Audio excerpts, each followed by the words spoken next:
Baik, selamat pagi jemaat. Kita akan langsung lanjutkan pelajaran kita tentang Perang Dunia Ketiga, Armageddon. Kita akan bongkar-bongkar, menggali kebenaran Alkitab ya.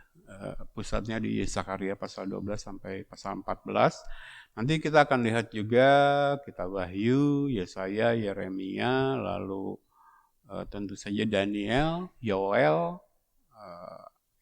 Matius pasal 24-25. Kita sudah belajar Olivet Discourse ya. Tapi sebelum masuk ke materi ini, saya diingatkan Tuhan, walaupun slide-nya tidak saya siapkan, kita buka dulu Daniel pasal yang terakhir. Ada pesan yang ingin saya sampaikan. Tentu saja berkaitan dengan nubuatan akhir zaman ya. Masih di sana. Saya akan bacakan saja, jemaat menyimak di Alkitabnya masing-masing. Di Alkitab saya, di komputer saya, judulnya adalah The Time of the End. Waktu-waktu akhir gitu ya. Daniel pasal 12 mulai ayat yang pertama, demikian firman Tuhan. Pada waktu itu juga akan muncul Mikael, pemimpin besar itu yang akan mendampingi anak-anak bangsamu. Dan akan ada suatu waktu kesesakan yang besar seperti yang belum pernah terjadi sejak ada bangsa-bangsa sampai waktu itu. Tetapi pada waktu itu bangsamu akan terluput, yakni barang siapa yang didapati namanya tertulis dalam kitab itu. Dan banyak dari antara orang-orang yang telah tidur di dalam debu tanah akan bangun, sebagian untuk mendapat hidup yang kekal, sebagian untuk mengalami kehinaan dan kengerian yang kekal.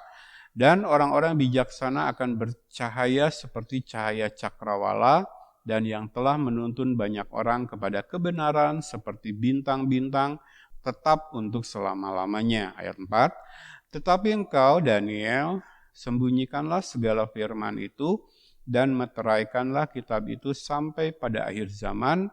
Banyak orang akan menyelidikinya dan pengetahuan akan bertambah.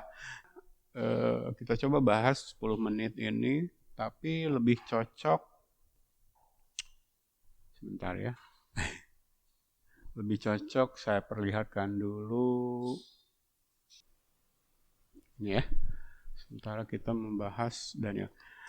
Oke, coba secara cepat ya. Pada waktu itu juga akan muncul Mikael, pemimpin besar itu, yang akan mendampingi anak-anak bangsamu. Anak-anak bangsamu di sini Israel tentu saja ya, Yahudi. Dan akan ada suatu waktu kesesakan yang besar seperti yang belum pernah terjadi sejak bangsa-bangsa sampai waktu itu. Yang dimaksud adalah 3,5 tahun terakhir ya, the Great Tribulation atau masa aniaya besar. Antikristus berkuasa ya. Tetapi pada waktu itu bangsamu akan terluput, yakni barang siapa yang didapati namanya tertulis dalam kitab itu. Nah, Michael ini akan memiliki misi khusus pada saat aniaya besar, yaitu melindungi bangsa Israel ya. Sekali lagi, saya sudah sampaikan pengantar di Zakaria bahwa setelah kita nanti belajar lebih jauh kitab Zakaria, 2/3 dari bangsa Israel akan diizinkan Tuhan binasa sebagai salah satu bagian dari pendisiplinan bangsa itu, tetapi 1/3 akan mengalami pemulihan ya, mereka akan bertobat, meratapi Yesus yang pernah mereka salibkan, yang mereka tolak, lalu menerima iman, dilahirkan kembali. Nah, misi malaikat Michael di sini itu ya, untuk melindungi sisa-sisa bangsa Israel ini. Jadi saya sempat katakan minggu lalu, seberapa banyak pun bangsa-bangsa seluruh dunia bergabung melawan Israel, seberapa banyak pun PBB mengeluarkan dekret yang mengutuk Israel, menghukum Israel dan sebagainya, terlepas dari kekurangan kelemahan dosa Israel, tapi rencana Allah pasti genap ya. Di sini dijelaskan, jadi satu aspek kita lihat bahwa Allah bahkan mengutus Mikael secara khusus dengan misi ini, ya, jadi melindungi the remnant atau sisa-sisa yang akan Tuhan pulihkan pada kedatangan Yesus yang kedua kali. Itu ya. Ayat 2 sekarang. Dan banyak dari antara orang-orang yang telah tidur di dalam debu tanah akan bangun. Nah, tidur di sini adalah mati. Ya. Jadi saya sudah terangkan kalau kita menemukan kata tidur di dalam Alkitab, itu memiliki 3 pengertian. Yang pertama tidur beneran, tidur betulan seperti kita tidur sehari-hari, istirahat gitu. Lalu tidur yang kedua kematian, kematian karena di mata Allah semua orang mati akan bangkit ya, nanti kita lihat ayatnya. Yang percaya, yang tidak percaya, menerima Yesus, yang menolak Yesus tidur. Pada saatnya Tuhan akan bangunkan. Itu ya. Yang kedua artinya tidur mati. Yang ketiga adalah ketika rohaninya mati. Gitu. Artinya secara tubuh jasmani sebenarnya dia hidup, tetapi kerohaniannya mati ya. Makanya dalam perjanjian baru banyak seruan dari rasul-rasul Paulus gitu kan, bangunlah dari tidurmu gitu kan. Bahkan orang percaya pun ada saat-saat mengalami tidur rohaninya ketika kesibukan duniawi menyeret dia sehingga dia jauh dari kebenaran firman. Itu ya 3 arti kata tidur. Nah, di Daniel 12 ayat 2 ini banyak dari antara orang-orang yang telah tidur di dalam debu tanah akan bangun. Nah, banyak dari antara orang-orang yang telah tidur itu artinya semua yang sampai hari itu mati akan dibangkitkan ya. Sebagian untuk mendapat hidup yang kekal, sebagian untuk mengalami kehinaan dan kengerian yang kekal. Itu ya, berbicara tentang hari-hari terakhir dalam masa pemerintahan Antikristus menjelang kedatangan Yesus yang kedua, Armageddon. Akan terjadi penghakiman ya di sana. Kita lanjutkan dulu. Ayat ketiga, dan orang-orang bijaksana akan bercahaya seperti cahaya cakrawala dan yang telah menuntun banyak orang kepada kebenaran seperti bintang-bintang tetap untuk selama-lamanya. Jadi ada satu kontradiksi, bagi saya itu satu ironis yang indah di akhir zaman di mana kita hidup, di mana jemaat sekalian hidup, di mana kami melayani. Di satu sisi kita melihat begitu banyak orang menolak kebenaran firman, ya. Menolak diajak masuk ke dalam pengajaran firman. Tetapi di sisi lain sebenarnya ini adalah masa-masa di mana Allah memakai hamba-hamba Tuhan seperti kita untuk membangkitkan minat orang-orang menggali kebenaran firman. Jadi di satu sisi kita melihat orang begitu sulit diajak masuk ke dalam pengajaran firman yang sehat dan sistematis, tapi di sisi lain justru ini saatnya kebangkitan. Mungkin di sana mayoritas justru usia-usia yang sudah lanjut ya, yang mengikuti pengajaran firman yang serius. Jadi saya jarang melihat anak-anak muda di sana. Memang di satu sisi itu menyedihkan ya. Artinya anak-anak muda ini lebih terhanyut oleh propaganda dan marketing gereja-gereja palsu yang dipimpin oleh nabi-nabi palsu. Tapi justru semakin banyak. Juga saya melihat ya, paling tidak dalam diri murid-murid kita yang sudah ikut pengajaran dari 2017, saya menyaksikan satu pendewasaan rohani yang luar biasa. Lalu setelah kita melayani lewat YouTube sejak tahun 2001, itu respon-respon yang masuk ke saya lewat email, lewat WA, sampai kemudian terbentuk 3 study club, sampai saat ini sudah terbentuk 3 study club yang terus saya supply bahan-bahan pelajarannya. Itu menunjukkan hal itu. Karena kita pelayanannya di Indonesia yang sudah begitu kuat di cengkeram Pentakosta Karismatik, mungkin itu sudah pencapaian yang luar biasa ya. Bukan kita menyombongkan diri, tetapi bagi Allah itu 1 jiwa bisa diselamatkan itu luar biasa ya. Jadi ada ironis di sana. Di satu sisi orang semakin tenggelam dalam tradisi kekristenan yang salah, merasa benar di sana, tidak tertarik dengan pengajaran firman. Tapi di sisi lain Tuhan sedang bangkitkan ini ya, orang-orang yang begitu selama ini mencari-cari gitu, jalan keselamatan saya di mana. Dan ketika mereka menemukan itu di dalam Kristus, aduh pencarian saya sudah selesai gitu. Saya sudah menemukan apa yang saya cari. Jadi ini sudah dinubuatkan di ayat yang ketiga Daniel pasal 12. Dan kita orang-orang bijaksana akan bercahaya seperti cahaya cakrawala gitu ya. Jadi pelayanan kita walaupun dalam pandangan manusia dianggap gagal, tapi kita termasuk gitu ya, orang-orang bijaksana yang Tuhan sudah nubuatkan akan bercahaya seperti cahaya cakrawala yang akan atau yang telah menuntun banyak orang kepada kebenaran seperti bintang-bintang. Oke ya, itu sedang terjadi sekarang. Nah, di sini kan ada eskalasi kedurhakaan. Jadi ada ironis 2 kelompok orang tadi gitu yang dibangkitkan untuk masuk kebinasaan, kengerian yang kekal, lalu sebagian dibangkitkan untuk mendapatkan hidup yang kekal itu ya. Tuhan sudah menetapkan ada 2 kelompok orang, tidak ada posisi tengah-tengah. Jadi di sini ada eskalasi kedurhakaan di satu sisi, orang durhaka, semakin menjauhi firman kebenaran, tapi di sisi lain kita melihat janji Daniel. Coba ayat yang keempat baca. Tetapi engkau Daniel, sembunyikanlah segala firman itu dan meteraikanlah kitab itu sampai pada akhir zaman. Banyak orang akan menyelidikinya dan pengetahuan akan bertambah.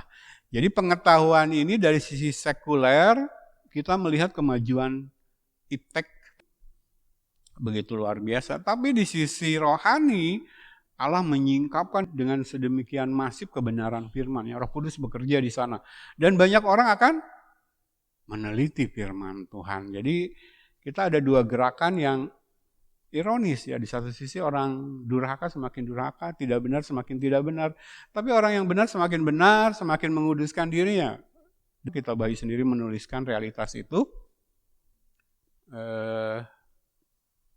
Ini digenapi ya, sedang digenapi saat kita hidup sekarang. Nah, kita berbahagia menjadi bagian kelompok orang yang kalaupun mengalami kematian secara jasmani, kita akan dibangunkan, dihidupkan, mendapat hidup yang kekal. Ya, yang ingin saya bahas khusus untuk Daniel pasal 12 ayat 1 sampai ayat 4. Nah, saya ingatkan lagi tentang misi khusus malaikat Mikael ya di ayat yang pertama untuk menjagai Israel dalam momen-momen di sini. Nanti ada Armageddon, Yerusalem diserbu oleh pasukan segala bangsa. Tapi Allah melindungi mereka karena Allah harus menggenapi perjanjian yang sudah dibuat dengan Israel, dengan Abraham. Oke, balik lagi ya ke materi kita. Jadi ketika seluruh dunia berperang melawan Allah dalam kasat mata memerangi Israel, ingat ya, saya ajak balik lagi ke Daniel pasal 12, ayat yang pertama. Di sana dikatakan bahkan malaikat Mikael, panglima perangnya, bala tentara Allah, diberikan misi khusus untuk menjagai ya bangsa Israel. Ini yang kita imani. Oke. Minggu lalu ya, perhatian kita fokus kepada Israel Yerusalem. Nah, itu jamnya Allah, hitung mundur menuju ke akhir zaman ya. Allah sudah tetapkan 70 kali 7 masa untuk bangsa Israel dan kota Allah yang kudus yaitu Yerusalem ya.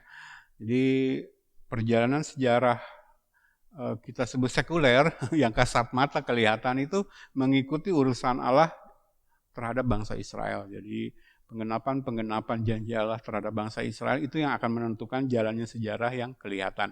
Cuman kita mendapat keuntungan, emang dalam peperangan itu posisi paling menguntungkan adalah tempat yang tinggi, gitu kan.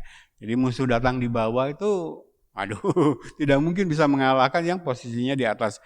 Jadi dalam perjalanan sejarah yang kelihatan mata kita melihat dari aspek rohani, artinya kebenaran firman. Dan kita melihat bahwa urusan Allah dengan Israel akan menentukan jalannya sejarah. Semua mata akan terpusat kepada Israel, Yerusalem. Akan terus menjadi pusat perhatian. Saya dengar kemarin satu informasi yang menarik. Bahwa kantor-kantor berita seluruh dunia nih, yang menerbitkan majalah, koran, gitu kan, baik secara offline, secara online. Ternyata setelah didata itu paling banyak jurnalis itu paling banyak terkumpul, salah satu yang paling banyak terkumpul itu di Israel, di Yerusalem. Jadi semua mata tertuju ke sana. Tidak ada yang terjadi di sana yang tidak menjadi perhatian. Sesuatu terjadi di Israel, di Yerusalem itu, waduh, orang-orang tidak mau ketinggalan. Jadi pusat perhatian di sana, di Yerusalem. Oke, lanjut. Kita sudah lihat juga, kita diberikan nubuatan tentang apa yang akan terjadi terhadap Israel, khususnya Yerusalem di akhir zaman ya. Mengenai Yerusalem di Israel, pagi ini saya akan presentasikan informasi yang saya himpun terkait Israel, khususnya kota Yerusalem. Yang pertama, Yerusalem disebutkan lebih dari 1000 kali dalam Alkitab, menjadikannya tempat yang paling sering disebutkan di dalam Alkitab. Ini datanya, ada 814 kali dalam 766 ayat ya. Jadi kata Yerusalem muncul. Lalu ditambah dalam ungkapan Sion. Sion yang menunjuk kepada Yerusalem. Sion bisa juga menunjuk kepada Israel, bangsanya. Ya. Nah, dalam kata Sion 160 kali plus dalam ungkapan kota Daud 46 kali. Kalau ada ketemu nama kota Daud itu menunjuk kepada Yerusalem ya. Jadi Yerusalem adalah nama tempat yang paling banyak disebutkan dalam Alkitab. Dalam kondisi kehidupan sekarang, zaman sekarang, menjadi kota yang paling menjadi perhatian seluruh dunia. Ya. Yang kedua, Yerusalem adalah kota penting dalam kaitan rencana Allah. Jadi sekali lagi kita melihat dari aspek rohani, apa yang dituliskan Tuhan sudah wahyukan dalam kebenaran Alkitab.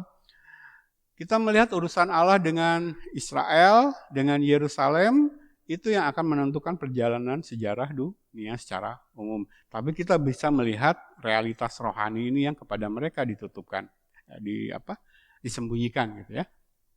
Yang ketiga, di Yerusalem Allah menjanjikan kedatangan Kristus sebagai anak domba Allah kepada Abraham. Di Yerusalem kepada Daud Allah menjanjikan keturunan di masa depan yang akan bertahta selamanya. Di Yerusalem Allah mengerjakan karya penebusan, New Covenant, perjanjian baru. Berikutnya, pada kedatangannya yang kedua di Bukit Zaitun, Yesus akan menegakkan kerajaan 1000 tahun damai dan bertahta di Yerusalem. Yang terakhir, dalam langit baru dan bumi baru akan turun Yerusalem baru, kota yang kudus itu dari sorga dari Allah. Ditulis dalam Wahyu pasal 21 ayat 10 sampai 27. Jadi memang Yerusalem itu nggak bisa disangka, nggak bisa ditawar-tawar, itu kota terpenting secara rohani, dan itu akan mempengaruhi perjalanan sejarah dunia secara jasmani. Siapa yang berani melawan Yerusalem? Siapa yang berani menyerang Yerusalem? Siapa yang berani menghinakan Yerusalem? Yerusalem yang pasti tidak akan bisa dikalahkan. Israel, sebagian dari mereka paling tidak, akan Tuhan jaga keberadaannya. Bahkan Allah mengutus malaikat Mikael secara khusus. Jadi kalau orang bertanya kepada saya, tempat teraman di dunia di mana katanya? Saya tidak melihat yang kelihatan mata. Saya melihat apa yang sudah ditetapkan Allah dalam Alkitab. Satu-satunya kota yang dijamin keberadaannya sampai Yesus datang dalam wahyu Allah. Maka Yerusalem adalah kota teraman di dunia. Jadi tur-tur ke Israel jangan berhenti. Malah lebih giatkan perjalanan ke sana. Bawa orang-orang sebanyak mungkin ke kota teraman di dunia. Kalau dalam satu perjalanan ke Israel, katanya di kota tua, nanti kita lihat petanya. Aduh, tiap hari saya akan menenggelamkan diri saya dengan Alkitab dan tempat-tempat yang saya kunjungi. Cuma di kota lama saja, di Yerusalem. Menikmati perjalanan sejarah dunia ditetapkan oleh Allah sejak awal sampai akhir.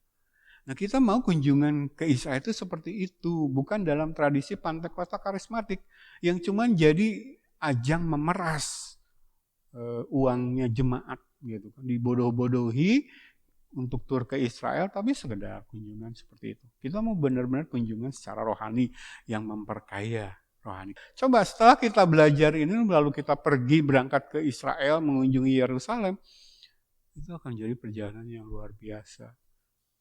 Dalam konteks itulah saya pun secara pribadi rindu ke Israel, tapi tidak dalam karang-karangan Pantekosta karismatik. Yang justru tur ke Israel menjadi lahan bisnis untuk memeras uang-uang jemaat, khususnya orang-orang berduit gitu kan.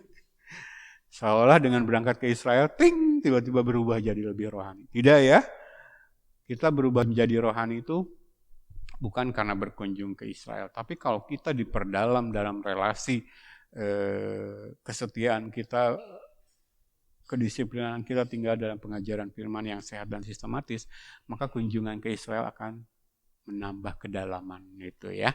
Jadi jangan gereja menjadikan Kristen seperti agama saudara kita yang Muslim.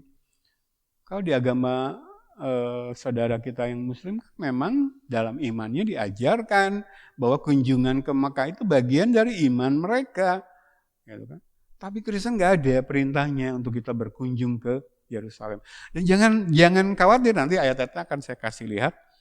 Ketika kerajaan 1000 tahun damai nanti, orang akan berebut berkunjung ke Yerusalem.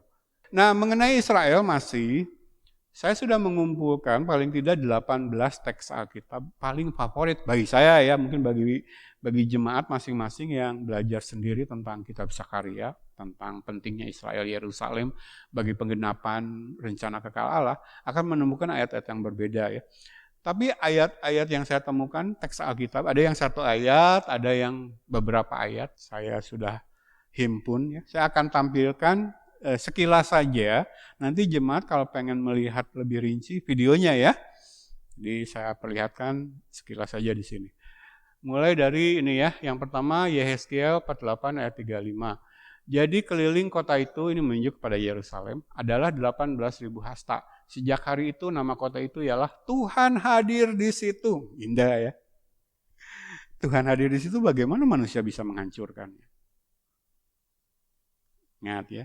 Kalaupun Yerusalem nanti diizinkan Tuhan jatuh dulu ke tangan musuh bangsa-bangsa yang dipimpin antikristus, tetapi itu atas izin Tuhan ya. Tidak ada satupun terjadi yang di luar kontrol Allah.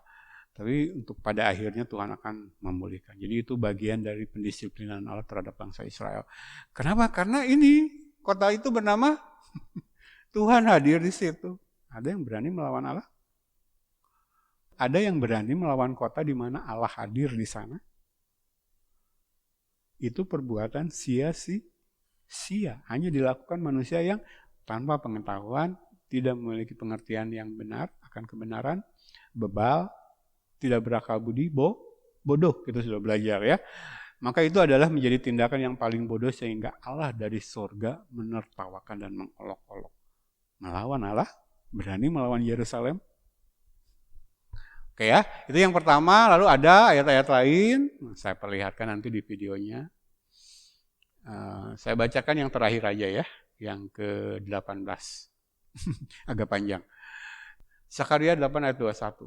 Dan penduduk kota yang satu akan pergi kepada penduduk kota yang lain, mengatakan, marilah kita pergi untuk melunakkan hati Tuhan dan mencari Tuhan. Kemana? Ke Yerusalem ya nanti, saat Yesus memerintah sebagai raja dari Yerusalem.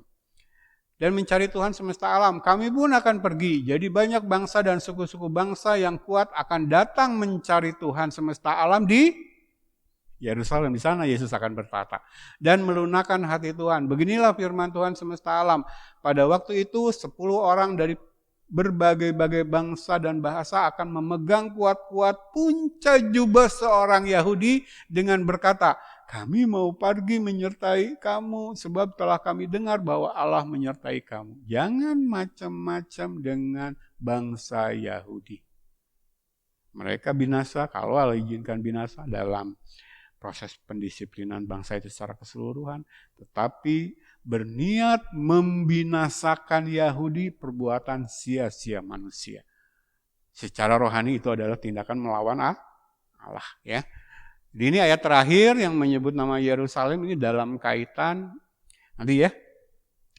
Sebenarnya pasal 8 tidak termasuk yang akan kita pelajari. Kita kan fokus saat ini di 12 sampai 14 ya.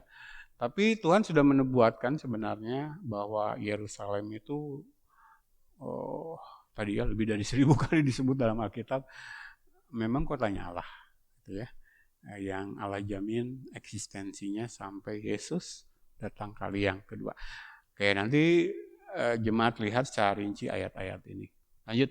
Nah, menutup pelajaran kita pagi ini, saya ingin membawa jemaat tur ke Israel. Daniso sendirinya belum pernah ke Israel, nggak apa-apa. Ya. Sekarang ada internet, ada ensiklopedia, ada hamba-hamba Tuhan yang Tuhan sudah utus dengan misi pergi ke Israel, belajar mendalam tentang Israel, lalu menyajikannya dalam pengajaran firman yang sehat dan sistematis. Jadi jemaat jangan kecil hati kalau di dunia ini, dalam kehidupan ini tidak sempat berangkat ke Israel. Terakhir keluarga berangkat ke sana berapa? 32. Lebih kurang 32 juta satu orang. Berapa tahun yang lalu, Mak? Ibu Gembala, ingat? Ada 4 tahun yang lalu? Lebih ya, lebih dari 4-5 tahun yang lalu itu satu orang kenanya 32 juta. Ya, jadi jangan memaksakan ya. Allah, Yesus tidak memerintahkan itu. Tetapi kalau mau belajar tentang Israel sekarang banyak ya. Apalagi dengan adanya internet, manfaatkan gadget kita untuk belajar. Ya, jangan untuk medsosan atau ngerumpi di medsos. Kalau kita lihat peta Yerusalem, ini yang disebut kota tua ya. Kota tua. Jadi Yerusalem itu ada bagian yang disebut kota tua, peninggalan zaman dulu ya. Nanti kita belajar perkembangannya seperti apa. Nah, zaman sekarang ini sudah terbagi menjadi 4 quarter, 4 bagian ya. Ada Muslim quarter, ada Christian quarter, ada Armenian quarter, ada Jewish quarter. Jadi udah dipecah-pecah.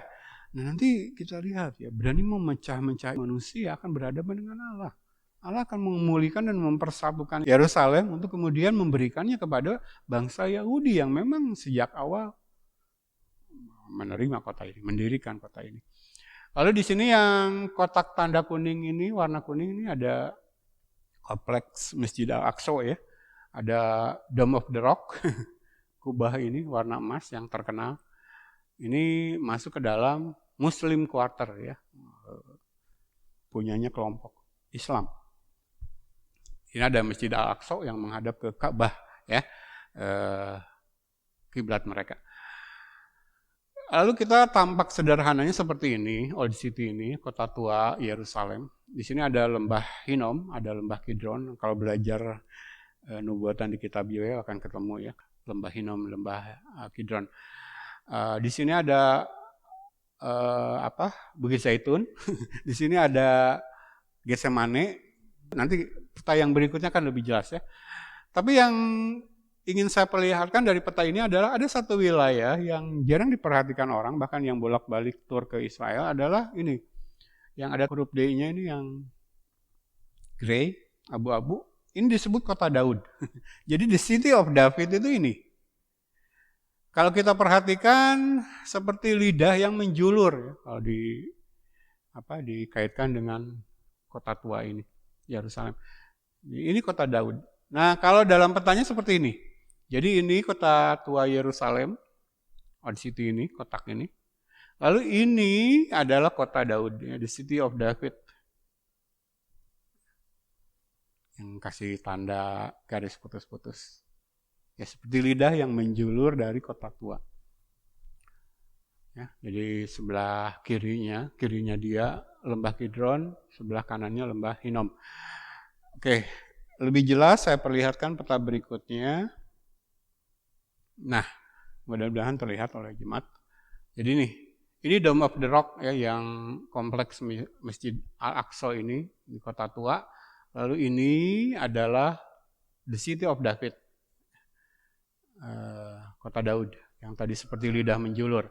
Lalu ke sini adalah Mount of Olives ya, Ground Zero itu ya, Bukit Zaitun. Di sini Yesus memberikan pelajaran Olivet Discourse Matius 24-25 kepada murid-muridnya. Di sini Yesus terangkat ke sorga dan di sinilah Yesus akan datang kali yang kedua di Bukit Zaitun. Nanti Bukit Zaitun akan terbelah dua dalam satu peristiwa geografis, mungkin gempa bumi. Kita mencatat seperti itu. Lalu di sini lembah Kidron, the Kidron Valley. Nah, kalau Hinnom Valley sini, ya. Lalu di sini mau Gunung Moria, yang sekarang ada kompleks Masjid Al-Aqsa. Dipercaya bahwa Bait Allah dulu sebelum dihancurkan ada di sana ya.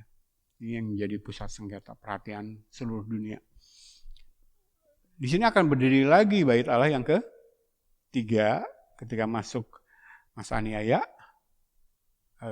Antikristus mengadakan perjanjian palsu, lalu akan berdiri lagi Bait Allah yang keempat, kerajaan 1000 tahun damai. Ya, kita nggak tahu seperti apa kejadiannya. Allah yang menentukan jalannya, sejarah menuliskan seperti itu. Ya, sekali lagi ini lembah Kidron, sini, lalu di sini lembah Hinnom. Nah kalau kita baca Yoel pasal yang ketiga, menubuatkan tentang penghakiman bangsa-bangsa. Itu akan terjadi di pertemuan antara lembah Hinom dan lembah Kidron. Jadi lembah Hinom ke sini, lembah Kidron ke sini, bertemu di ini kan wilayah sini ya. Nah disinilah bangsa-bangsa akan dikumpulkan yang selamat dari masa aniaya, lalu akan menerima penghakiman. Yang kita kenal kalau kita baca Matius pasal yang ke 25 ayat 31 sampai ayat yang terakhir, itu sebagai the final judgment ya, memisahkan antara domba dan kambing ya. Itu akan terjadi di sini ya. Di sini disebut lembah Yosafat kalau baca Yoel pasal yang ketiga. Jadi sejak zamannya Yoel sudah menubuatkan kejadian itu. Nah ini kan terjadi pada event Armageddon ya, akan memisahkan bangsa-bangsa. Salah satu yang terjadi di situ adalah pemisahan antara domba dan kambing. Yesus mengajarkannya di Matius pasal 25, lalu menyinggungnya di pasal 24, pasal 13 tentang penghakiman atau pemisahan ini ya. Oke, mungkin itu yang akan saya sampaikan. Jadi di sini Bukit Zaitun, di sini Getsemani. Jadi Yesus bersama murid-muridnya turun dari Yerusalem ke Bukit Getsemani, naik ke Bukit Zaitun gitu ya. Kejadiannya sekitar sini. Apalagi ya yang harus saya sampaikan? Mungkin itu saja ya. Oh iya, perjalanan Abraham ketika mempersembahkan Ishak ya di Bukit Moria. Jadi Abraham tuh perjalanannya dari sini melewati City of David, kota Daud, lalu ke ini Gunung Moria. Di sini Abraham mempersembahkan Ishak, tapi kemudian diberikan domba pengganti ya, yang itu menubuatkan Yesus. Tadi kita sudah baca salah satu nubuatan yang akan terjadi di Yerusalem juga. Jadi disinilah Abraham menemui Melkisedek. Ada ceritanya di apa? Perjanjian Lama kan ya. Ini ya di area yang masuk kepada the City of David atau kota Daud. Mungkin itu. Jadi perjalanan sejarah sejak zaman Perjanjian Lama, sejak zaman Abraham itu tidak lepas dari Yerusalem ya. Jadi akan begitu indah dengan pengetahuan firman ini, kita baru berkunjung ke sana. Jadi kita berdoa sekarang ya. Jadi jemaat, Ibu Gembala sudah saya sampaikan di rumah. Saya pun ketika belajar lagi tentang Sakaria, tentang Yehezkiel, muncullah kerinduan untuk berkunjung ke Israel. Tapi dalam konteks yang benar ya. Oke. Jadi ini yang saya tampilkan, mungkin menutup pelajaran minggu ini. Jadi saya agak kebingungan jujur untuk membuat slide-slide ini untuk pelajaran karena so much to say, so little time gitu kan. Jadi begitu banyak yang sudah saya pelajari, yang saya dapatkan berkat dari Tuhan, dari Roh Kudus membukakan rahasia kebenaran firman. Lalu dengan jumlah pertemuan kita, jam pertemuan kita yang terbatas, saya ingin menyampaikan begitu banyak hal. Ya kadang ini bergelut ketika saya mempersiapkan khotbah, maksudnya mempersiapkan dalam konteks menyusunnya untuk saya sampaikan besok hari Minggu. Yang mana dulu ini? Yang mana dulu ini gitu kan? Kadang saya dibuat bingung di situ karena begitu banyak yang ingin saya sampaikan. Ini anugerah luar biasa pengetahuan tentang kebenaran ini. Allah membukakan karena Allah rindu, kita tahu, kita sudah belajar. Tapi banyak orang menolak. Pastor Paul Washer mengatakannya, this is the gift God give, nobody wants. Ya, jadi kalau keselamatan itu anugerah terbesar, tapi sebagian besar orang justru menolaknya. Nah, bagi sebagian orang yang mengaku Kristen, justru ini the gift from the Lord that nobody wants. Jadi pemberian Allah yang luar biasa, tapi kebanyakan orang nggak mau. Sekali lagi saya tekankan bahwa ini sudah Allah rancangkan untuk pada akhirnya dipisahkan. Ya, mana yang akan dibangkitkan untuk memperoleh hidup yang kekal, mana yang akan dibangkitkan dilempar kepada kengerian yang luar biasa. Tidak ada pilihan tengah-tengah, tidak ada pilihan ketiga. Ya, tentukan pilihanmu sekarang. Jadi apapun yang kita pelajari, pesan kita adalah Injil Kristus tentang pertobatan dan pengampunan dosa. Allah mengasihimu Dan Allah sudah menanggung hukuman atas dosamu di kayu salib sana. Kurang lebih 2000 tahun yang lalu. Yang Allah inginkan adalah pertobatan. Saya ingin dari makamnya Nabi Zakaria, saya melihat Yerusalem. Apa yang akan Tuhan lakukan terhadap Israel? Diizinkan dihancurkan, dikuasai lawan, tapi di sana Yesus akan turun. Bukit Zaitun, ya, di ground zero. Jadi orang Kristen kalau ditanya ground zero-nya orang Kristen di mana sih? Bukan Bethlehem. Yang sebentar akan kita rayakan ya. Jadi Advent Yesus yang pertama itu mempersiapkan kita, membangkitkan satu umat untuk menyambutnya pada Advent yang kedua. Ya, jadi nubuatan kitab Zakaria kita sudah bagi dua kan? Pasal 9 sampai pasal 11 berakhir penolakan kedatangan Yesus yang pertama. Tapi 12 sampai 14 pemulihan Israel, bahkan Israel ditaubatkan. Kedatangan Yesus yang kedua kali sebagai raja yang menerimanya pada kedatangannya yang pertama akan masuk ke dalam kebahagiaan bersama dia. Memerintah dalam kerajaan 1000 tahun damai yang tembus sampai kekekalan. Tapi yang menolak dia pada kedatangan yang pertama ketika berita pertobatan masih merupakan pesan anugerah keselamatan, menutup diri terhadap itu, akan berhadapan dengan firman dalam kedatangan yang kedua sebagai penghakiman. Jangan sampai Allah berkata dalam murka dan kehangatan amarahnya. Ya, oke. Jadi sudah semakin terbuka pandangan terhadap Yerusalem ya. Jadi jemaat sudah boleh mulai berdoa. Kalau saya dengan Ibu Gembala sudah mulai berdoa berangkat ke Yerusalem. Ya. Akan menjadi pengalaman rohani yang luar biasa. Sebelum kita masuk ke dalam Yerusalem baru. Tapi kalaupun jemaat juga saya tidak diizinkan mencicipi, menjejakkan kaki di Yerusalem dunia saat hidup sekarang, jangan kecil hati. Kita bisa belajar tentang Yerusalem dari orang-orang yang sama-sama sudah dilahirkan kembali, yang Tuhan beri misi belajar tentang Israel Yerusalem lalu membagikannya kepada kita. Jangan kecil hati. Yang penting kita bertemu sama-sama di Yerusalem baru, bumi baru, langit baru. Aku melihat kota kudus itu turun dari sorga dari Allah. Baca Wahyu pasal 21. Itu akan dinikmati semua orang yang menerima firman-Nya. Nggak kena cas 32 juta per orang. Dijamin ya. Darahnya yang mahal. Sudah booking tempat, tidak cuma berkunjung, kita akan menjadi penghuninya gitu kan. Saya undang jemaat bangkit berdiri, persiapkan ya, terus tugasnya baca Zakaria pasal 12 sampai 14. Kalau ada waktu dari pasal 9, lalu saya tambahkan minggu ini Yoel pasal yang ketiga saja ya, paling tidak untuk memperluas wawasan kita, nanti masuk ke Zakaria lebih dalam akan matching gitu ya. Ayo Ibu Gembala berdoa. Tuhan Yesus memberkati. Haleluya.